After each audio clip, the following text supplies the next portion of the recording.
dans ce milieu du cinéma et que j'en ai parlé au César, je me suis retrouvée à recevoir beaucoup de témoignages. Et je pense que tout simplement parce que à partir du moment où on a cette possibilité de s'exprimer dans des lieux aussi valorisants. Au César, pour que tu as fait cette prise de parole, dans quel état d'esprit tu étais à ce moment-là? J'avais le sentiment vraiment je me positionnais ou me voyais comme le grain de sable qui empêche le truc de tourner en rond. Et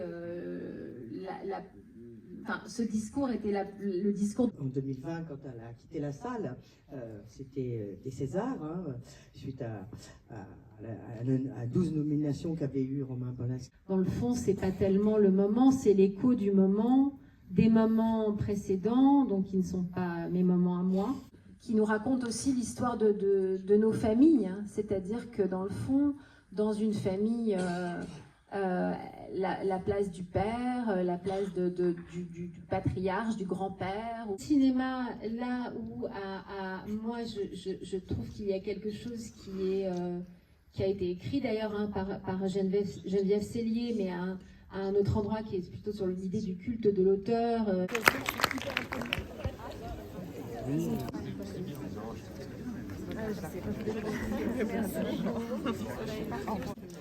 Bel bon format. On a tous regardé, tu sais, un maximum.